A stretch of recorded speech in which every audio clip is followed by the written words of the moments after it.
for today's exclusive webinar on Input Service Distributor ISD Mechanism under GST. I am CA Vijay Nahata, and I'm delighted to have you all here as we discuss the topic of critical importance as the ISD mechanism will be mandatory from 1st of April 2025. So with this significant change in the horizon, it is essential for businesses to understand what is ISD and the concept of ISD and who needs to comply with it and how to implement it effectively.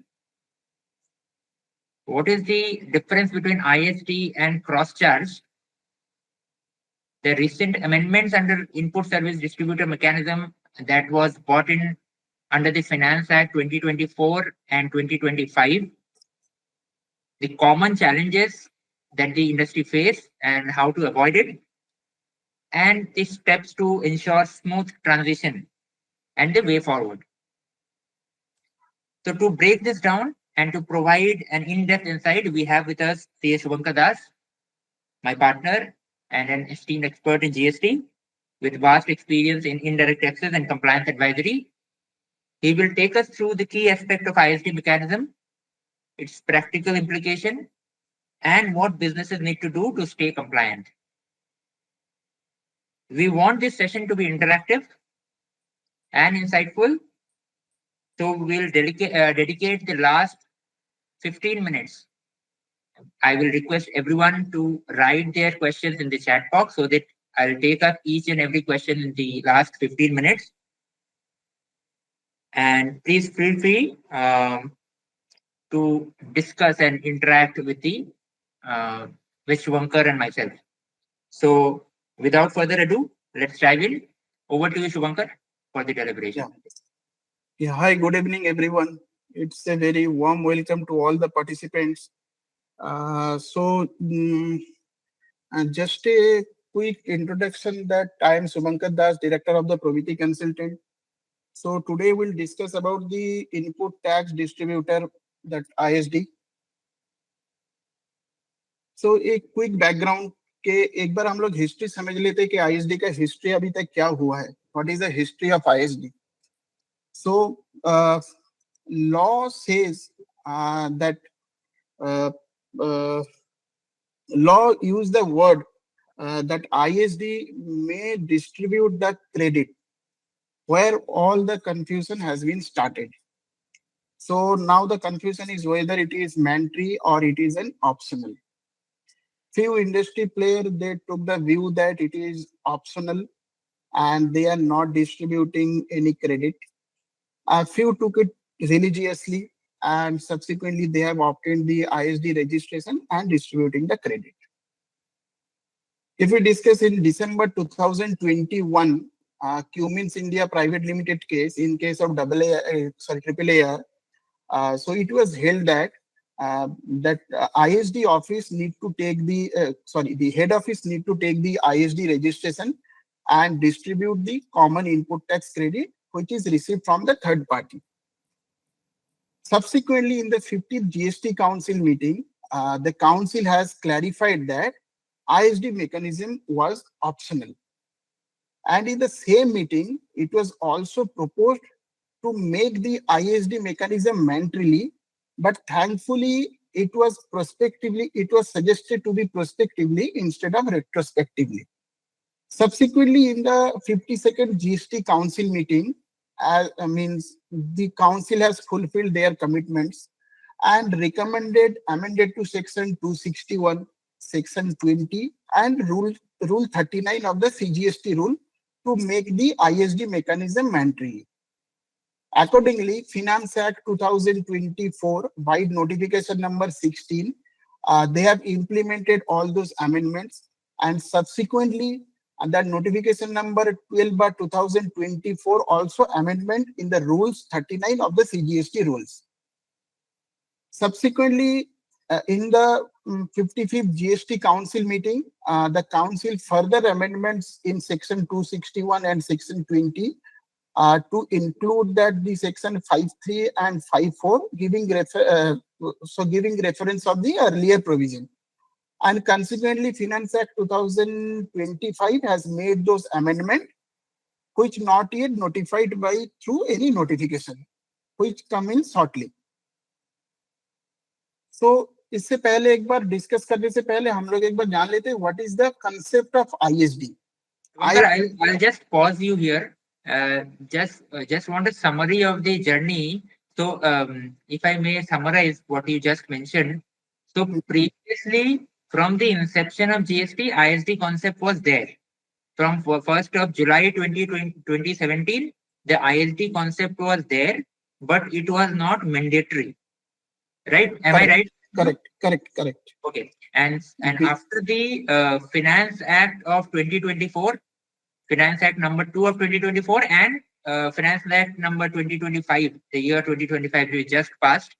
So they have made it mandatory from 1st of April 2025. So previously it was optional. People were taking it, some were taking it, some were going via cross charge. What is cross charge will come up in the later deliberation. So previously it was optional. Now it has been made mandatory. So people who have multiple registration, they have to take the ISD registration mandatorily from 1st of April 2025. Am I right? So yes. Okay. You can move ahead with the deliberation. So now what is the concept of ISD? So ISD का एक concept समझते हैं कि ISD है क्या? Actually GST का structure हम लोग को सबको पता है. If you have in the GST structure, if you have business in the multiple states, so each of the business places you need to opt in the GST registration. So suppose in such cases I have a head office in Kolkata and I have existence of all the branch office in other state, and head office in Kolkata receiving some services which is pertaining to the other location, then in such cases ISD was made. So in such cases ISD is mandatory. एक example के through हम लोग इसको एक बार समझते हैं कि क्या है. Suppose that I have an head office in West Bengal. I have vendor A, vendor B, and vendor C. Vendor A is pertaining to West Bengal, vendor B is pertaining to Delhi, and vendor C, it may be registered or unregistered, that we discuss separately for the RCM related entries. So vendor A, they are providing some services which is related to the statutory fees or advertisement fees. So they have billed it to head office, which is in West Bengal. But all our branches in Chennai or Odisha or Delhi, they are receiving the services. So therefore, it is a common services which is billed to West Bengal, but the branch offices which is situated in Chennai, Odisha and Delhi, they are receiving those services. So therefore, it is a so it is a clear picture of ISD. So in such cases, in section 261, it was provided that ISD registration is mandatory. So suppose my head office in West Bengal. So West Bengal में मेरे को अभी एक ISD registration obtain करना है, and subsequently ITC attributable to other business places I need to transfer. तो suppose मेरा वेस्ट बंगाल में अभी ऑफिस है, तो मैंने कॉमन इनपुट सर्विस अवेल कर लिया वेस्ट बंगाल में, which is pertaining to other location. So now I has a now my West Bengal office need to take one separate ISD registration, and accordingly the common attributable ITC I need to transfer to all my branches, because that invoice is issued to the West Bengal, but services are pertaining to the other states. तभी ये mechanism कैसे हम लोग आगे बढ़ेंगे, how it operates, how that credit will be distributed, what is the mechanism, how the calculations will be done, we'll see in the subsequent slides. But here we just see the concept of ISD. Concept of ISD generally यही होता है कि I have a registration in multiple states, out of which there might be one head office. Suppose my head office is in Kolkata. Suppose some vendor who is providing some common input services, they are billed to the West Bengal, but services as procured by all our branches. In such cases, West Bengal need to take one separate ISD registration, and after taking that registration, whatever the common input services, they will distribute to all their branch offices in all over India. Now the concept is, because currently means the before 1st April 2025, so ISD was not mandatory, it was optional. So few industry players, they are doing cross charges, few are doing ISD. So let us understand what is ISD and what is cross charge. Cross charge, so cross charge actually it is not defined in the GST law. Cross charge actually governed by Schedule 1 and read with section 25 of the 2017. So cross से वहां पे क्या बोला है schedule 1 में कि if that the company has received any services which is pertaining to the other location, even though even though it is without consideration, that amount to be considered as a supply, and accordingly we need to bill to the other location. So therefore we considering it as a cross charge.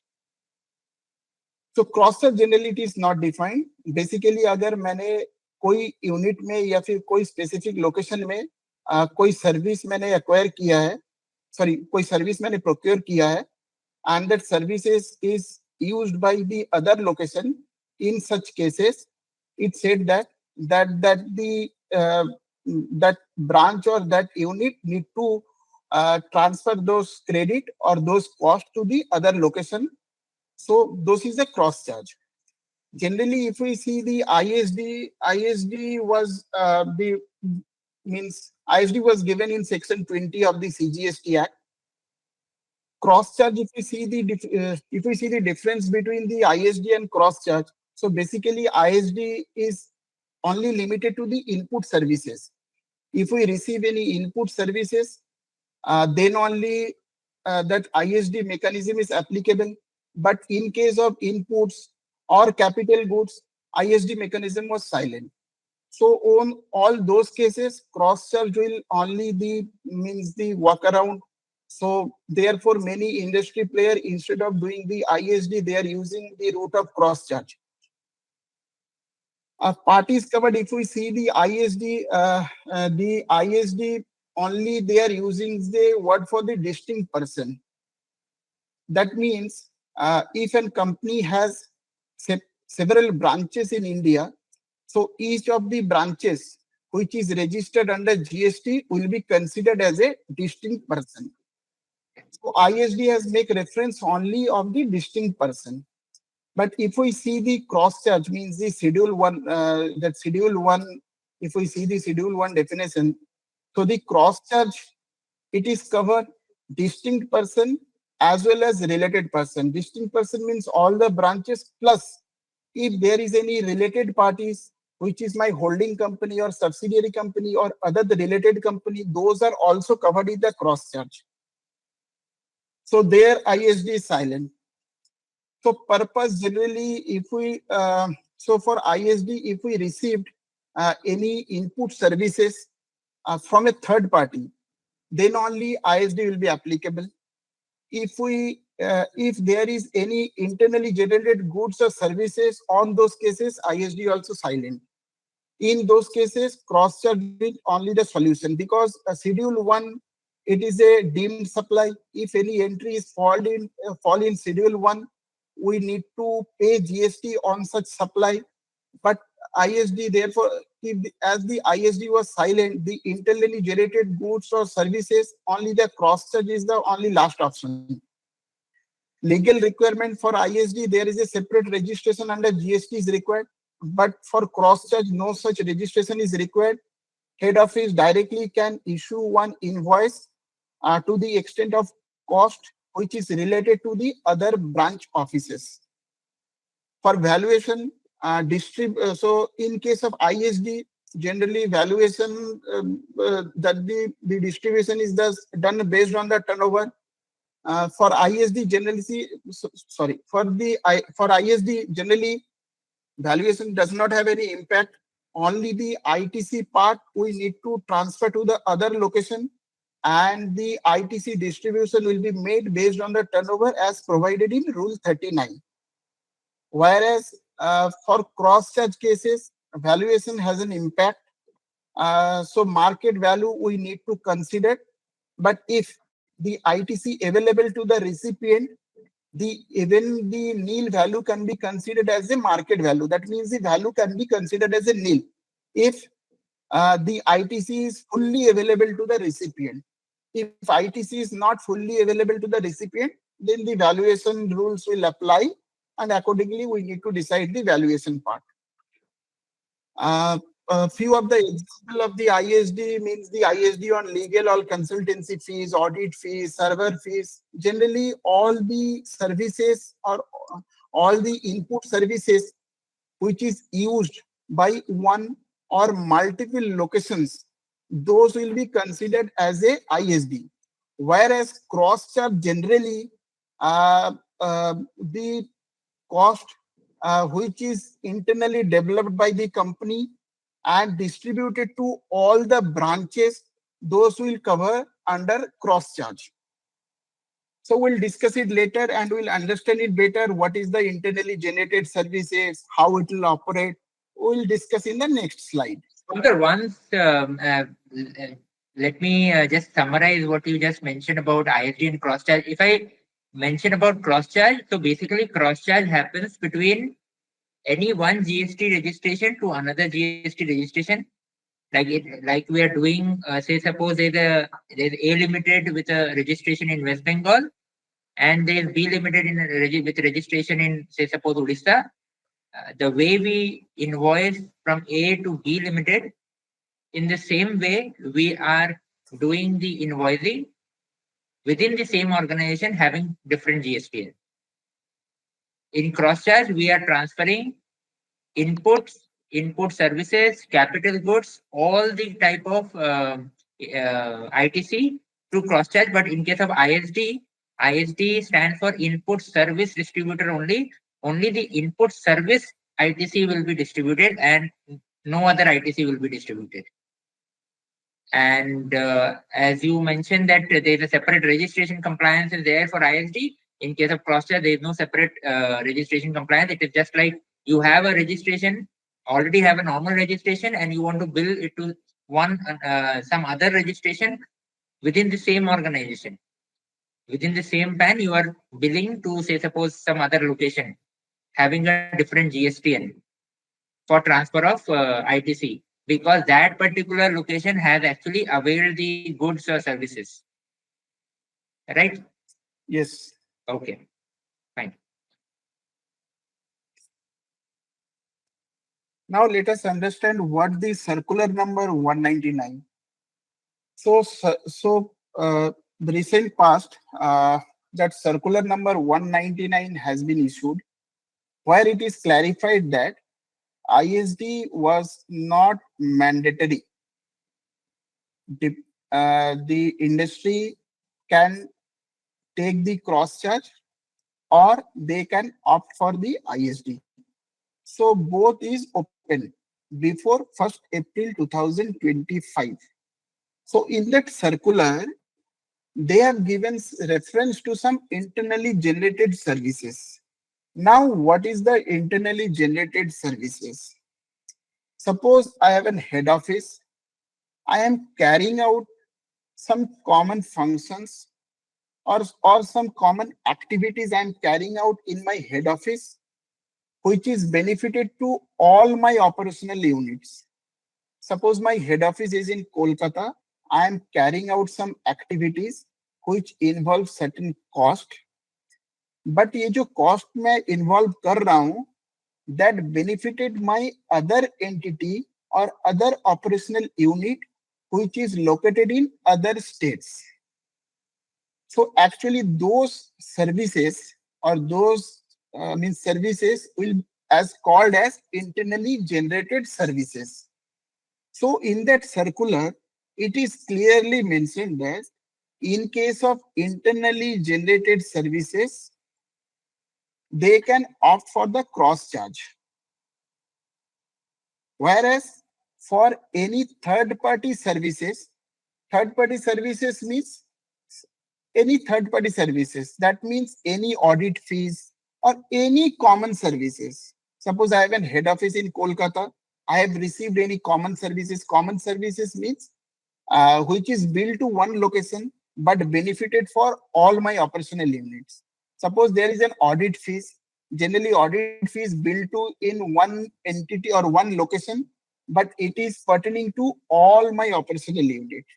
There might be some trademark which is means billed to one location, but the benefit is taking by all my operational unit because वो अपने building के board पे वो trademark लगाते हैं, वो नाम लगाते हैं, and they are utilizing those services. So for any third party services where the third party is billed to the entity, all those cases, there has option given to the SSC or industry. They either can choose cross charge or they can go for the ISD. If they choose the cross charge, so then the head office, first they will claim the ITC pertaining to all the BOs, and then they will raise invoices to the respective units or the operational units for transfer of credit. And if I choose the ISD route, then I need to obtain a separate registration for ISD. Then I can transfer the credit.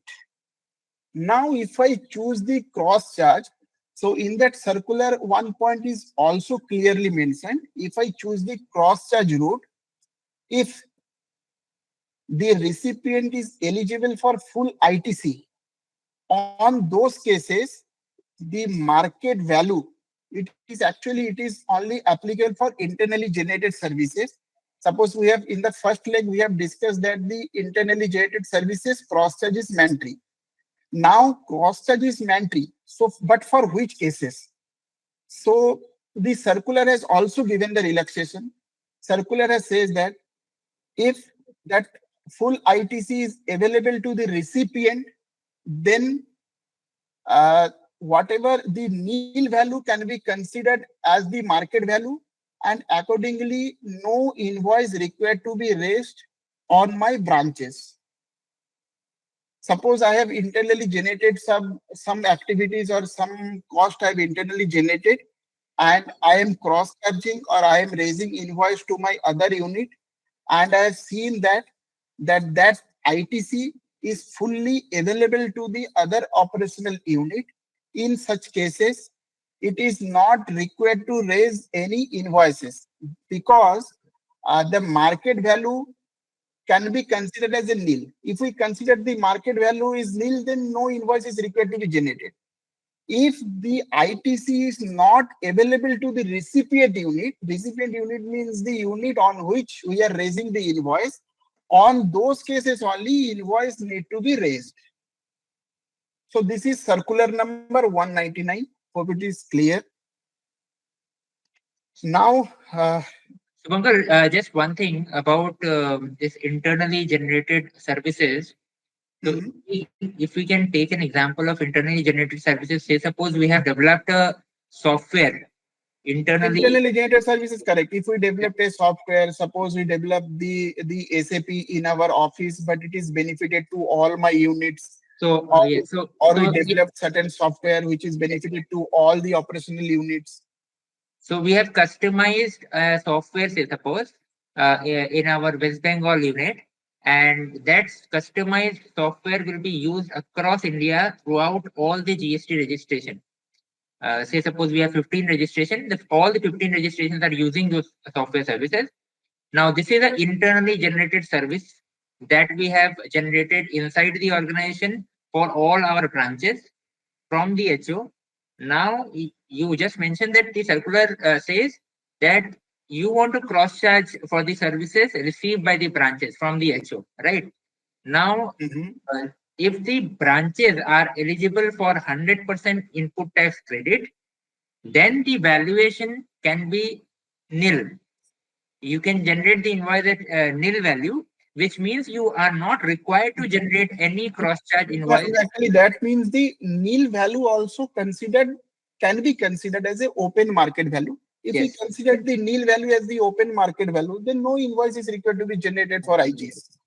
So actually, for internally generated services, if you opt, the mandatory requirement is opting for cross-charge, there is no requirement of any generation of separate invoices. As simple as that. Am I correct in saying so? If the recipient is eligible for full ITC. If the recipient is not eligible for full ITC, Yeah. then the head office need to raise one invoice to the recipient. Okay. Okay, fine. Now, so let us understand what is the industry currently practicing. So currently, if we see the industry, so there are many industry players who are only paying the who has only obtained the ISD registration, and accordingly, whatever the common input tax credit, they are transferring to the respective units, I mean the respective branches, but they are not paying any GST, or they are not raising any GST on the internally generated services, irrespective of whether the credit is available to the recipient or not. They are not complying with the internally generated services. Only on the third party invoices, they are they are transferring the credit to the recipient unit, mean the all operational unit or all the branches in India.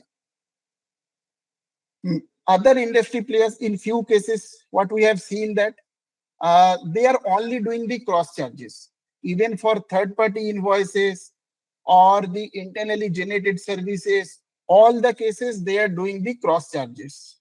They are not obtained any ISD registration. They have only only routed through the cross charge, because ISD was not mandatory, it was optional. So they have opted for the cross charge. So for the all third party invoices as well as internally generated services, they have opted for the cross check, and they are raising invoice to the recipient, all the branches. Few cases we have seen that they have obtained the ISD registration as well as they are doing the cross charges. So for third party expenses or third party invoices, they are opting the ISD route. In that route, they are transferring the credit. And for internally generated expenses or services, they are opted for the cross charge, and accordingly, they are raising the invoices to the other unit. That is the currently actually industry they are practicing. So from 1st of April 2025, for internally generated services, if the recipient is eligible for 100% ITC, no need to raise any invoices. And if the recipient is not eligible for 100% ITC, they will generate invoice on in cross charge basis. And for third party common services, we'll have to offer mandatorily offer input service distributor. So from the thing perspective, if we we can see that we can say that from 1st April 2025, only the third option will be valid, because first option will not be applicable. Second option also not be applicable, because they have made mandatory the ISD for third party invoices. Who is currently practicing the third option, those will also be valid from 1st April 2025. Third option means for third party expenses, they are doing the ISD, and for internally generated services, they are doing the cross charge. So if any industry or any company, they are practicing the third option, it will also valid after 1st April 2025. People who are doing first and second option, they have to come to third option. Yes. Okay. Now let us discuss the key amendment is the ISD mechanism. So recently ISD में कुछ changes आया in Finance Act 2024, in Council meeting, and in Finance Act 2025. So let us discuss the key amendments. First of all, the definition of ISD in 2 subsection 61, there is a amendment. Earlier, the RCM related the common ITC with respect to the RCM invoices was not included. But after the amendment, they have included. the ITC in respect of common input services on which tax is liable to paid under RCM. Now those ITC can be transferred to other unit that they have recently included. Further, in section 20 also they have made certain amendments. First of all, in section 20 subsection 2, they have amended to replace the word may with shall. Therefore, the ISD distribution actually mandatory. So in section 20 subsection 2, they have made the changes. They have replaced the word may with shall, and accordingly ISD distribution is mandatory from 1st April 2020-25. Also, so previously, if we see that the ISD, so the manner of distribution related to ISD credit, it was few cases. So the manner of distribution of ISD credit previously, अगर हम देखेंगे, कुछ section 20 में included था, कुछ rule 39 में included था. So all the provisions or all the means the manner of distribution of credit, ISD credit related जो भी था, अभी वो लोग सब shift कर दिया in rule 39. If we see the rule 39, so rule 39 they have included. So first of all, they have segregated all those things which was earlier was in section 20, which was related to the distribution of ISD credit. They have shifted to rule 39. So that shifting has been done. Second, they have inserted one new rule in the rule 39, which says that if there is any the taxes paid on RCM, those credit also can be transferred from the normal registration to ISD registration. For that, they have given one the invoice format under Rule 54(1)(a). Those also we'll discuss in later part. So basically there is a 3 amendment. First, in the definition of ISD, they have included the RCM clause. In section 20, they have replaced the word may with shall, which make the ISD mandatory. Now, the rule 29 and section 29 and rule 39, they have some common points which is related to the distribution of credits by an ISD. They have shifted all these points to rule 39. And another, they have included one new rule, which is provide the mechanism of transfer of credit in cases where the taxes are paid under RCM. And in such cases, they have also prescribed one invoice format in Rule 54(1)(a), where the invoice format also they have given for transferring those credit from normal registration to ISD in RCM cases.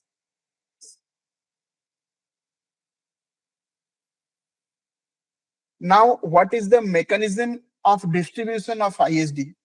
Means credit कैसे distribute होगा by ISD? ISD कैसे distribute करेगा that credit? If the supplier and the ISD, if the recipient unit and ISD both are in same state. So first let us take one example. So there is one audit fees of rupees 1 lakh. That 1 lakh audit fees, there is a GST of 18,000.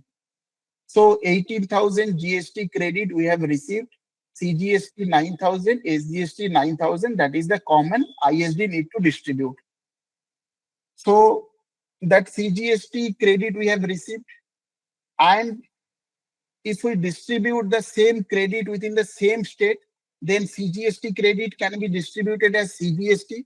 If we distribute those credit in the other state, in the outside state, then CGST credit can be distributed as IGST.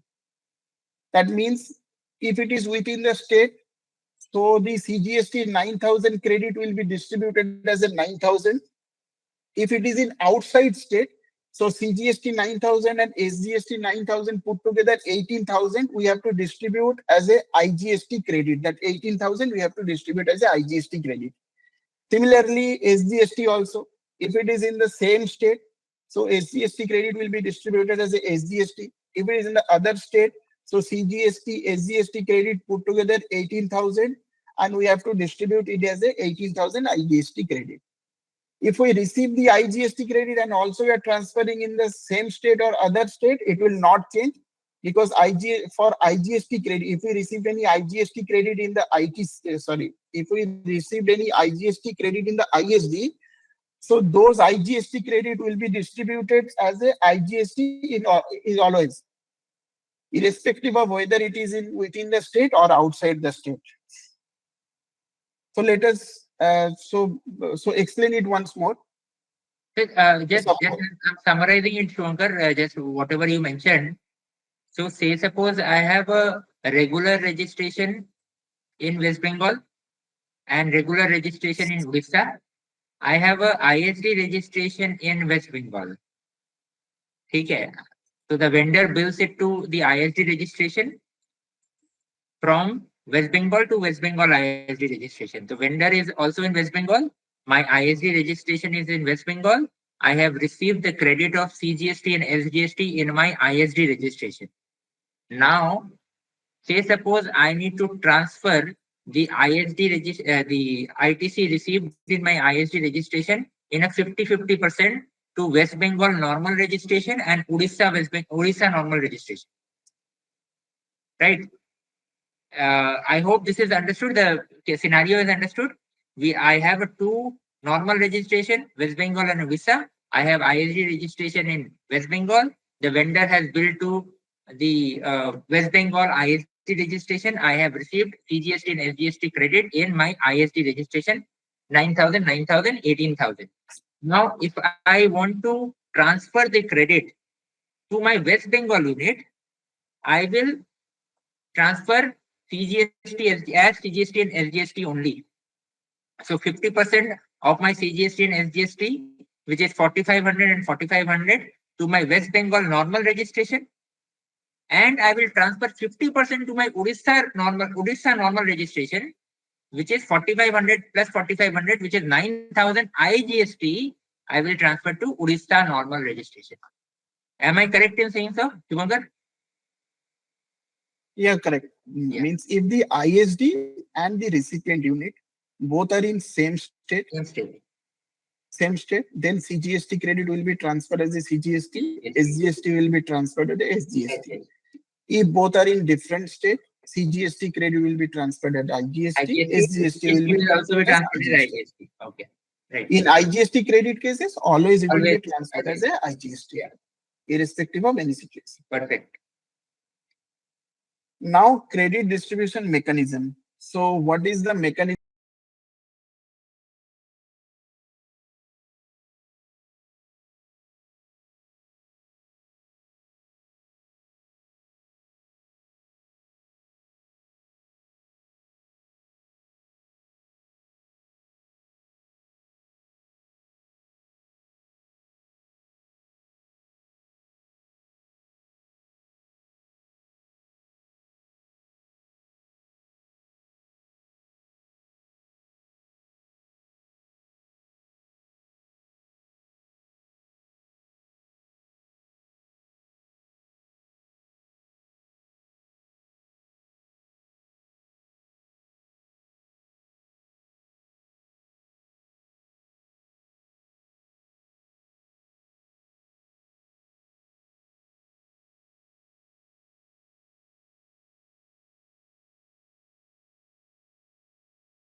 So if there is any reduction of credit note, suppose तो जब मेरे को ISD से credit transfer करना था to respective unit, अगर मैंने कुछ मतलब ज्यादा क्रेडिट अगर मैं ट्रांसफर कर दिया, तो in such cases if there is any requirement of credit reduction, so credit note we can be used. If in current month that if we raise the credit note, there is no sufficient balance to distribute the credit note, on those cases that the reduction part will be added to your output liability. Suppose in the earlier month मेरे को transfer करना था 100, but I have transferred anyhow, I have transferred 150, so 50 I have excess, I have transferred. So currently I am raising the credit note, but current month my invoice balance is only 20. So there is no place to transfer the credit on such cases where the distribution amount is less than the adjustment amount. In such cases, amount shall be added to your output liability of the recipient. Next is the exempt supply. ITC to be distributed to even those recipients which are engaged in making exempt supply or otherwise not registered under GST law. Suppose the company has the 10 registration in all over India, out of which one registration they are only engaged in exempt supply, and there is one unit, any reason they are not registered under GST. So when transferring the credit, I need to distribute the credit to the entity who is wholly engaged in exempt supply, as well as to the entity who is not registered under the GST law. Like the credit note, if there is any additional amount, so those ITC we need to distribute as a debit note to the recipient unit. And for credit note, there is a one condition. If there is a credit reduction, that amount to be distributed in the same proportion where the original invoice was distributed. Now for transferring the credit, there is a mechanism to calculate the turnover. So how to calculate the turnover in case of credit distribution? They are saying if the company is operational in the preceding financial year, then they have to turn over in that state or union territory in the preceding financial year to be considered. Suppose अभी मेरे को start करना है credit transfer in the year April 2025. So I need to take the turnover of 2024 and 25. So 2024 and 25 will be my preceding financial year. Those turnover to be considered for the credit for transferring the credit. If in the preceding financial year I don't existence of that unit, in such cases, the last available quarter I need to consider for transferring the credit. So there is one case study. So ABC Limited has their head office in Delhi, and they have 3 branches operational across India, that is Mumbai, Bangalore and Gurgaon. So ABC Company Limited their head office Delhi में है और बाकी 3 office है मुंबई में, बैंगलोर में and Gurugram में. So head office receive किया है कुछ common services in April 2025 that amounting rupees 1 lakh. On which GST has been charged 18,000 उसमें GST था, head office ने वो ITC receive किया है. This amount of ITC to be allocated by an ISD to or for GSTN. इस case में जो बाकी 4 GSTN है, उस 4 GSTN में मेरे को ये जो 18,000 है allocate करना होगा. अभी the preceding financial year turnover of Delhi, Mumbai, Bangalore and Gurugram, एक में जैसे दिल्ली में turnover है 5 lakhs, बैंगलोर में है 7 lakhs,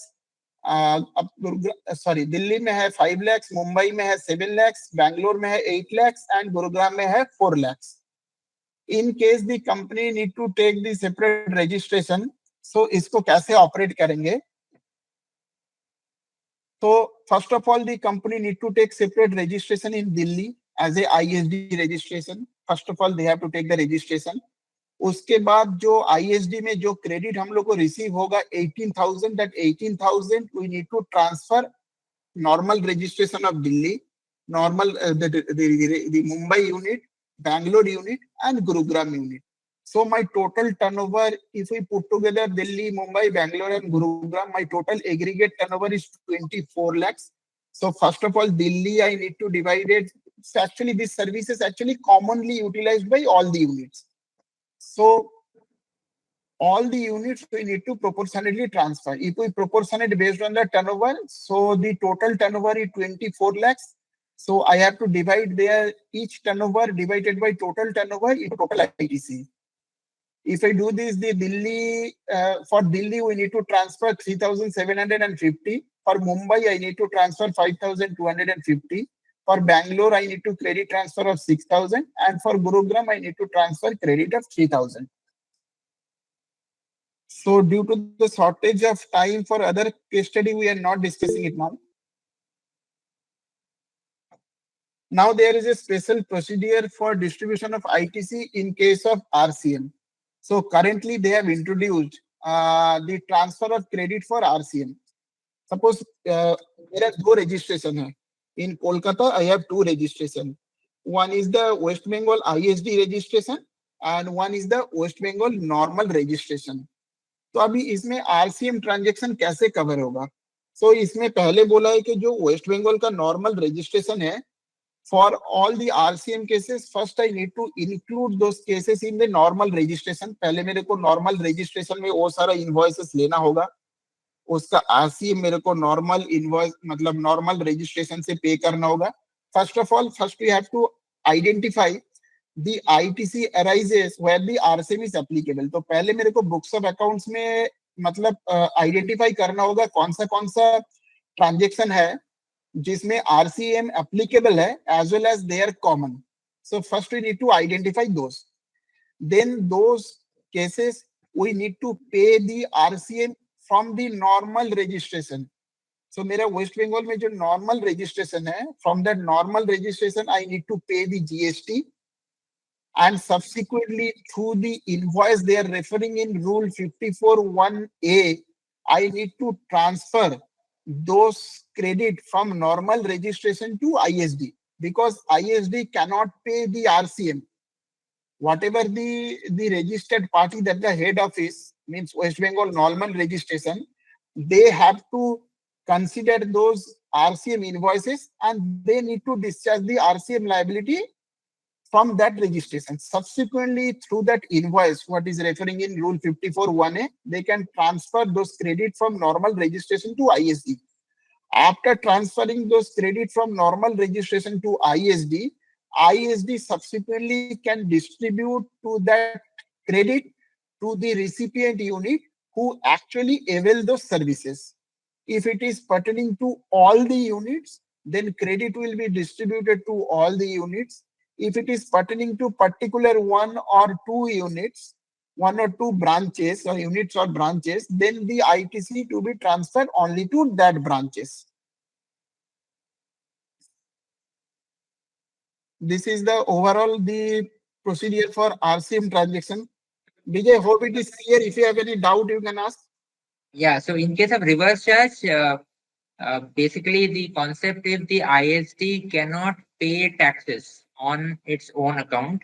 You have to pay the taxes through the normal registration, avail the ITC on RCM in the normal registration, then raise an invoice from normal to ISD containing all these details, whatever is mentioned in the slide, to transfer the RCM ITC from normal to ISD. Then ISD avail that credit and distribute it to the respective location. So ISD, what ISD does is only availing the credit and distribute to the other location. It cannot pay taxes on its own. Simple. उसमें एक चीज खाली हम लोग को याद रखना होगा, जब नॉर्मल रजिस्ट्रेशन से आईएसडी में हम लोग ट्रांसफर करेंगे after paying the RCM liability, when we are transferring the credit from normal registration to ISD, तो इसमें जो वैल्यूएशन है, वैल्यूएशन जो हम लोगों ने मतलब जो ओरिजिनल थर्ड पार्टी से जो हम लोग इनवॉइस रिसीव किए नॉर्मल रजिस्ट्रेशन में, same value we need to consider. Now what is the flow of GSTR 6? Now for all the ISD units, they have to monthly file a GSTR 6 return. That is their compliance. So after obtaining the ISD registration, GSTR 6 need to be filed. तो ये कैसे file करना होगा? first we need to download the GSTR 6A. GSTR 6A kya ho gaya? It is similar kind of 2A. So whatever the third party they have built to ISD registration, if we download the GSTR 6A, all those invoices will get auto-populated in GSTR 6A. Actually, this is for the reference purpose where the company can understand whatever the company are built to their ISD registration. So that will get, tentatively, that will get generated in the 12th of the next month. So first we have to download the 6A. Then we need to reconcile those 6A with our books of accounts. There might be in our books of account, there might be some ledger where we have account for those ISD credit. So we need to reconcile those credits, similar like normal registration, whatever we are doing reconciliation. So we have to reconcile with GSTR 6A. Whatever those matches invoice, if all the invoices are matches, then those invoices to be considered for transferring the credit. Suppose there is 100 invoice appearing in GSTR 6A. When we are reconciling with our books of accounts, only matching is 80 invoices and 20 invoices are not matching. So for transferring of credit, we need to consider only the 80 invoices and 20 invoices we keep it pending. And next month again we have to revisit with my books of accounts, and then we need to consider. So whatever the matching invoices, those 80 invoices we have to consider for the computation. Then we need to bifurcate those into eligible credit and ineligible credit. Suppose those 80 invoices are matched in the current month. After matching, we need to bifurcate between eligible and ineligible credit, and accordingly we compute the ITC distribution based on the turnover, and we need to distribute the ITC. Before that, we need to raise an ISD invoice, and accordingly GSTR 6 we need to be filed. So first of all, first we have to do the downloading GSTR 6 से download करना होगा, books of accounts के साथ reconcile करना होगा, जो matches invoices है उसको कंसीडर करना होगा, और जो अनमैच्ड इनवॉइसेस है उसको होल्ड करना होगा, नेक्स्ट मंथ फिर से मैच करना होगा. सो अभी जो मैचेस इनवॉइसेस है उसको कंसीडर करना होगा for transferring the credit. Now those matches invoice we have to bifurcate between eligible and ineligible credit. Now we have to compute the ITC distribution. The ITC कितना distribute होगा based on the turnover हम लोगों को calculate करना होगा. ISD invoices raise करना होगा to my respective branches or units, and we have to file GSTR 6. After filing GSTR 6, that the credit will appear in the GSTR 2B of the recipient. Accordingly, my recipient can avail the ITC on the eligible part, or the ITC on ineligible part they can make as expense of in their books of accounts or in their return as well. If that recipient unit has any the subsequent reversal or something 42 or 43, accordingly they can do. So that is the total flow of my monthly ISD return. What we need to file by 13th of the subsequent month.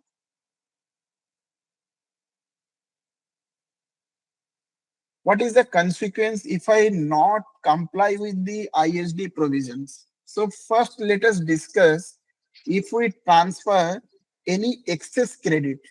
Suppose we need to, suppose in the ISD we receive credit of 100, but wrongfully or due to malpractice I have transferred 150. In such cases, there is a new provision has been inserted where it is saying that if any excess credit has been transferred, those excess credit will be recovered along with interest, and the proceedings will be start under section 74, 73 or 74A. So that is the first repercussion, the consequences. Second, if I need to take the ISD registration, but due to something or due to some reason that ISD registration was not obtained, or ITC need to be distributed, either I have not distributed properly or wrongly distributed, on those cases also there is a penalty, general penalty of 10,000 under section 122 subsection 1, point number 9 and 11. Those cases also, I need to pay the penalty 10,000 or equivalent wrongly availed or distributed ITC, mean the disputed amount, whichever is higher. Apart from that, show cause notice also to be issued under section 73 or 74, as we have discussed. This is the all the consequences of non-compliance of ISD provisions. Now, what is the way forward for ISD implementation? Since the ISD is made mandatory from 1st April 2025, so what is the way forward for the industry? Now, first we have to identify and map the transaction in our books of accounts. Whatever books of accounts we are using, first we have to map the transactions. Say whatever the vendor or whatever the entry which is related to the common input services. First, we need to identify those transactions. Second, we have to evaluate which one is related for the IGS and which one is the related for the ISD. If it is related to the IGS and recipient is not availing, means recipient is not eligible for full ITC, then invoice for IGS also need to be raised. Subsequently, we need to, if there is any ISD, means any common input services company is having after evaluating point number 1 and 2, they need to obtain the ISD registration immediately, because for obtaining ISD registration, it will take around 30 days. So if anyone has not yet obtained the ISD registration, they need to apply ISD registration immediately if they are having the common input services. 4, they need to update their ERP system. In the ERP system or SAP system, whatever system they are using, they need to mark whatever entries are related to common input services or whatever vendor are related to common input services, they need to update in their ERP system so that in the month end they can easily identify those invoices. So there is a, means in the ERP system or SAP system also, we need to mark all those invoices or we need to map those invoices. Discuss with relevant stakeholders. We need to discuss with everyone who are the relevant stakeholders. In those cases, we need to discuss. Even though employee also, we need to train our employee that how those things to be considered, whatever invoices need to be considered or whatever vendors need to be considered, and communicating to those vendor. So whatever vendor who is providing the common input services, immediately communicate to the vendor with the new ISD GST number so that they can bill to the ISD registration. Then only you can transfer those credit. So communicating to the vendor immediately it is required, and after that you undertake regular compliance. After obtaining all those things, there is the only left with the compliances, that is the GSTR things, GSTR 6 and the reconciliation part. So those the company need to do it monthly.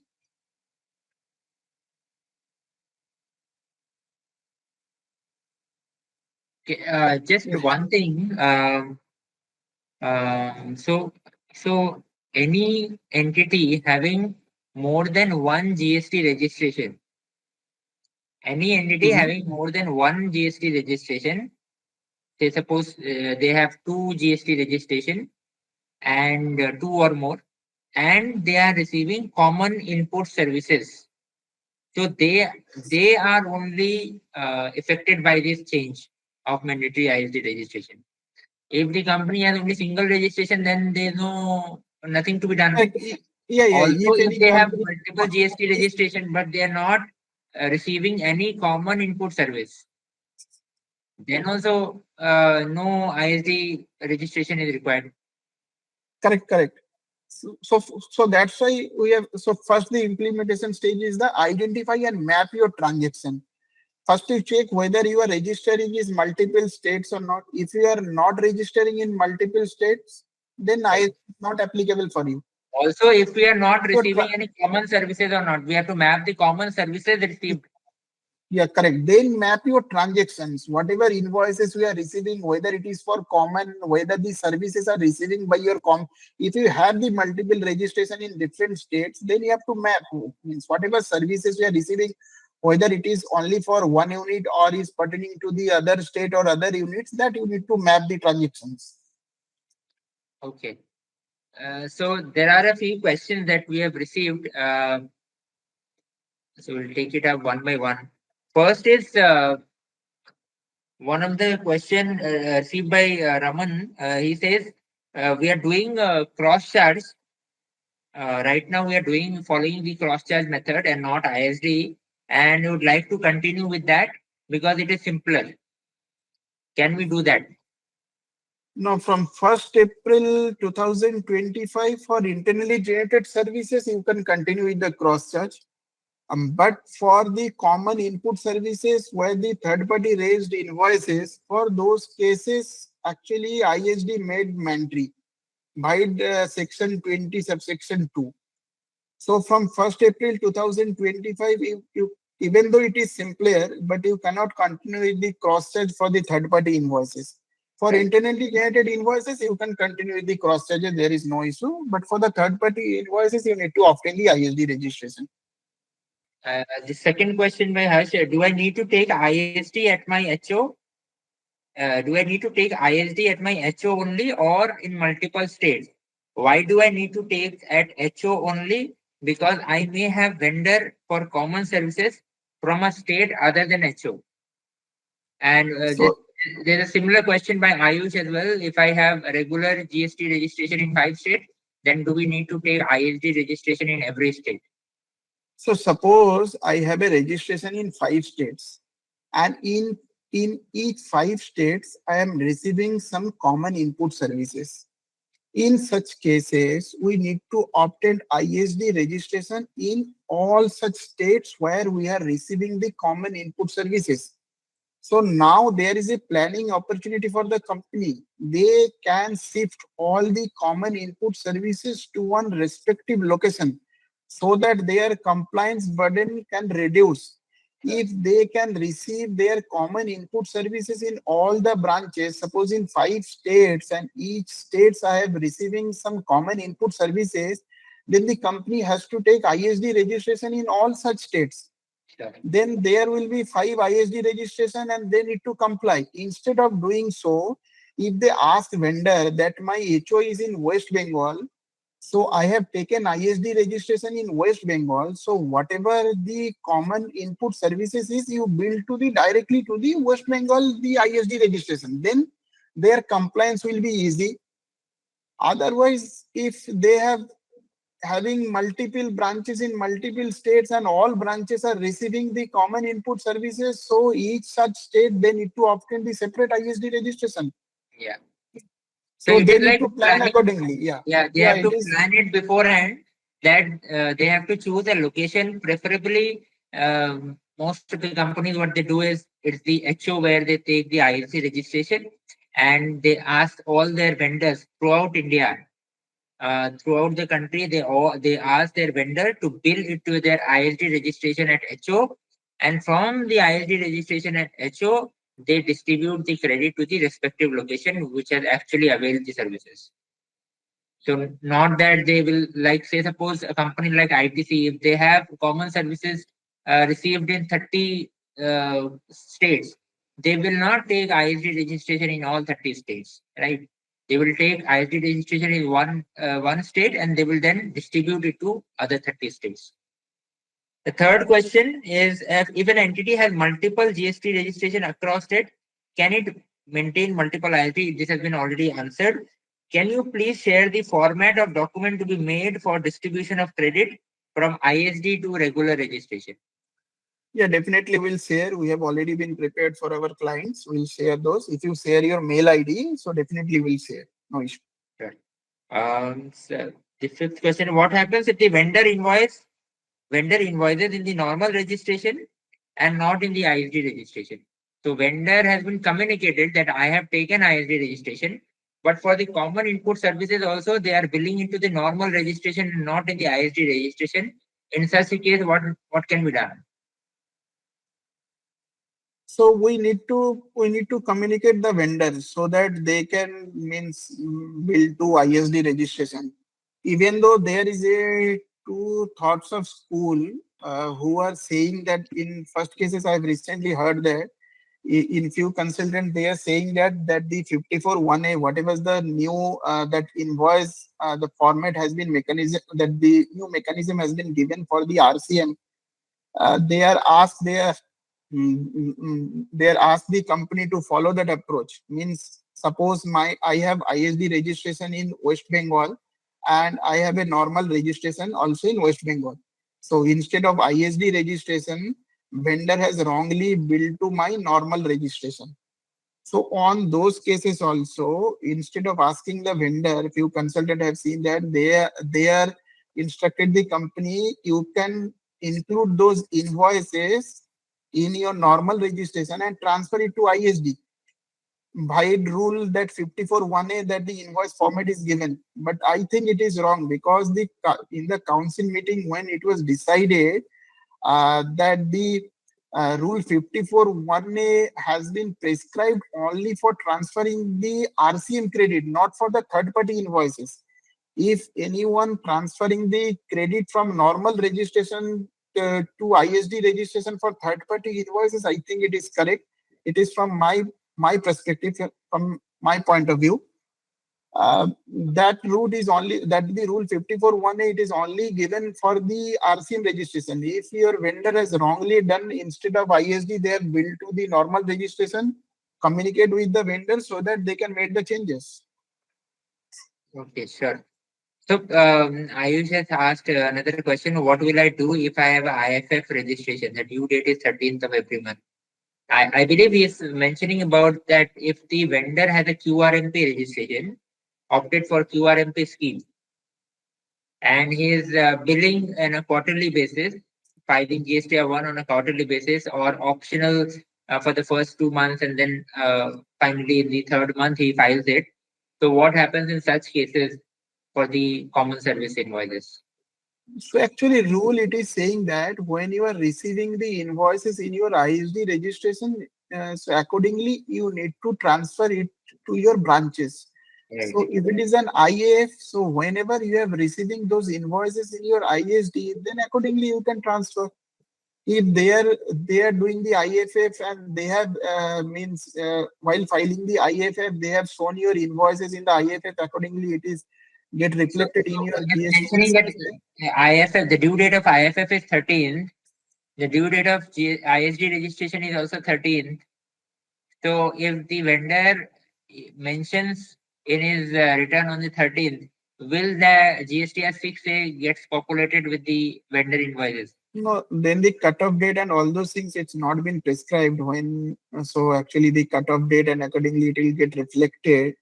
But when it will get reflected in your GST as 6A, then accordingly you can comply. If it is reflected in your GST as 6A, accordingly you can comply. If it is not reflected in your 6A, you cannot comply. Right.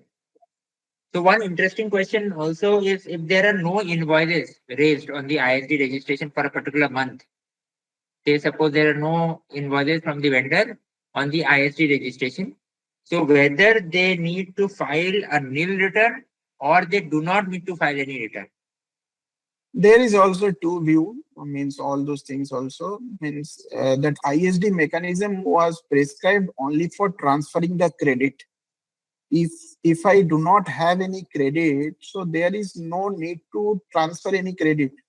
But from litigation point of view, I'll suggest even though you do not have any credit in your ISD, please file your nil return. But you don't know whether department will issue show cause notice or not, whether means what they will do. Unnecessary there will be litigations. But technically if we see that ISD registration was only for transferring the credit, if I do not have any credit, so ideally that the compliance with GST 6 was not required.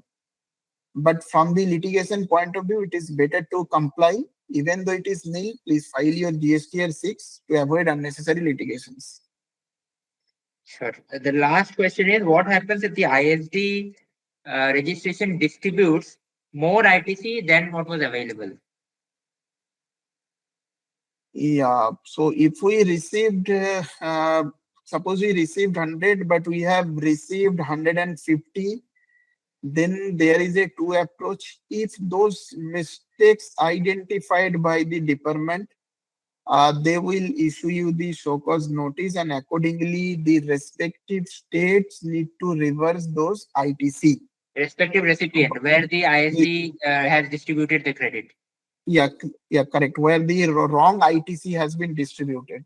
So Okay. those respective state need to reverse those ITC by DRC 03. But if you have identified by your own, so then there is a option through credit note, you can rectify those mistakes. Okay. So the ISD will issue a credit note to all the recipient, and so that the amount of ISD credit that is getting distributed gets lowered and it gets adjusted. Yeah, yes. Yeah. Okay.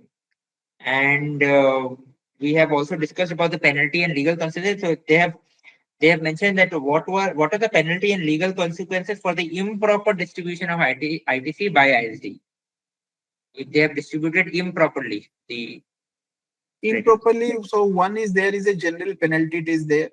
So that 10,000, that the 10,000 or the impacted amount, means whatever the amount, whichever is higher, that's Okay. section 122. Apart from that, if it is identified department, definitely they will issue you so cause notice, the proceedings will start. And say suppose we do not take the ISD registration.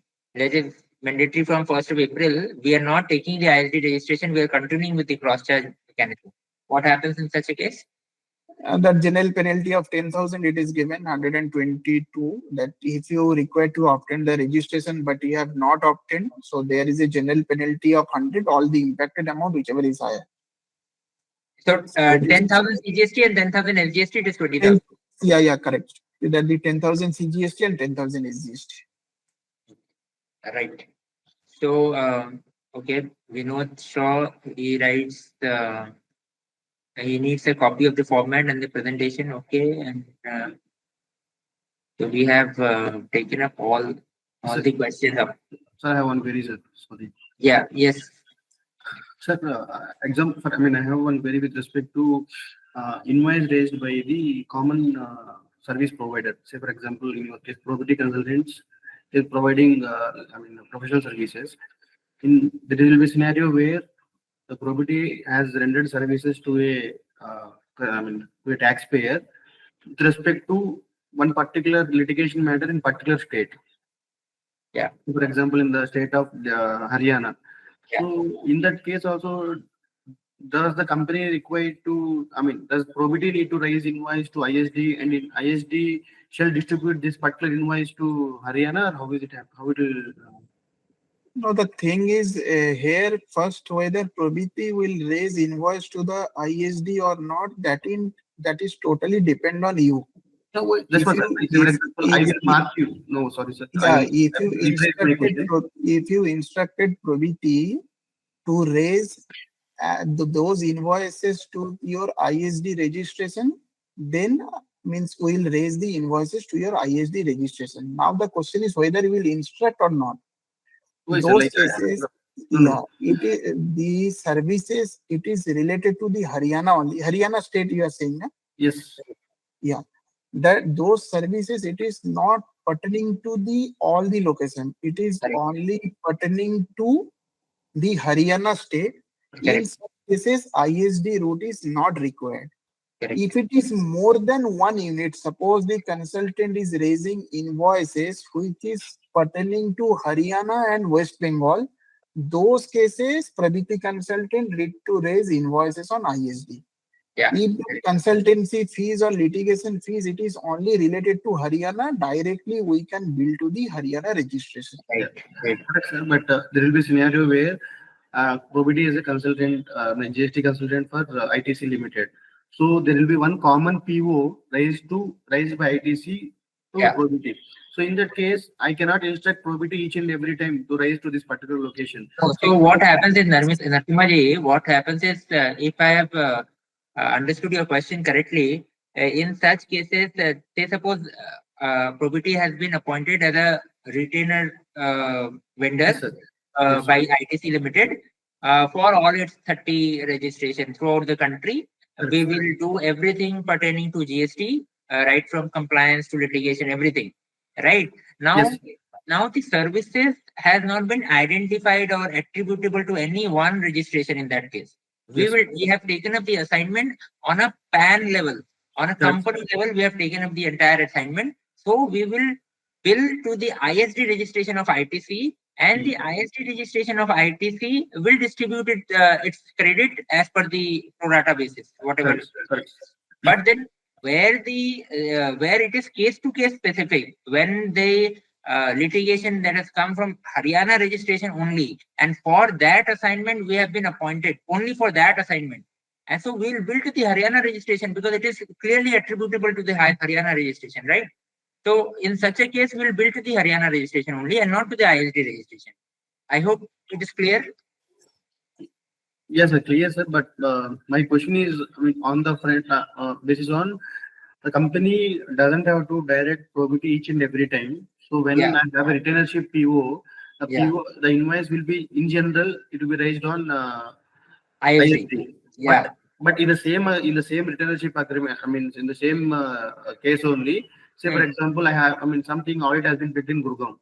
So I don't have to raise a separate No, PO. in that case, if the retainership service agreement has been taken up on the PAN level, on the company level, Yes. where it has been mentioned that any litigation that comes in any of the GST registration, the Probity has to take it up. Then Probity will bill for Haryana litigation also in the ISD registration. Okay. And the ISD registration of ITC will distribute it to the Haryana registration. The particular invoice will be completely attributable Yeah. to I mean Haryana. So Yes. ISD will Yes. distribute entirely to Haryana. Yes, yes. So in this case, I mean, if we do like this, fine, sir. What if the taxpayer, somebody from the accounts team or finance team has directed, asked Probity to raise invoice directly to Haryana only. There is no separate. No, if Probity has taken up because a company as big as ITC, they cannot prompt us to bill on an individual assignment basis, right? So if we have taken up the assignment only for Haryana and there is an agreement for it only for with the Haryana registration, we'll take that assignment. We'll bill to Haryana registration. It will be mentioned in the EL only. Yeah, yes. So this common input services shall be interpreted as at vendor level, not at the individual service level. Is my interpretation? When you are saying the common, there are always two location involved. If it is means if we interpret it generally, common means there is a common between two. It cannot be common between one, two or more than two. Oh yes, sir. Like the common will be based on the vendor, not based on particular service. Can I interpret like that or not? Because in my example, input services, if we see the definition, that is a common input services, not the common vendor. Oh, this was the input services is professional services by consultant, not professional services. Correct. Whatever correct. Whatever services, so you have to evaluate based on the services, what services consultant or vendor is providing, not on the vendor wise. Each services you need to evaluate. I may be raised on you some audit fees. I can also raise some that the litigation fees, which is that related to particular locations. Yes. So both our services are different. So you need to evaluate service wise, not the vendor wise. And in case you want to raise to the ISD for Haryana registration also, you can do that because the ISD manner of distribution also says first of all, if the credit is attributable to a particular location, you will distribute it to that location only. If you can simplify that also, you bill everything to ISD registration, and ISD registration will ultimately transfer only to the Haryana registration because it was attributable to the Haryana registration. For simplification, you can do that. Yes. Yeah. Yeah. Thank you, sir. Yeah. So thank you, everybody. Thank you for the patient listening. And thank you, Shubhankar, for discussing the entire provision on ISD. I hope it was useful. It is an important provision that has come and become mandatory from 1st of April 2025.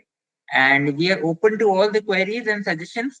You can mail to us at, I'll just write our mail ID in the chat box, teamprobity@probityconsultants.in. You can mention your feedback, your queries. We will try to resolve as many as possible. I'll just mention our email ID on the chat box for the benefit of all the attendees. Yeah. So thank you so much and have a happy weekend.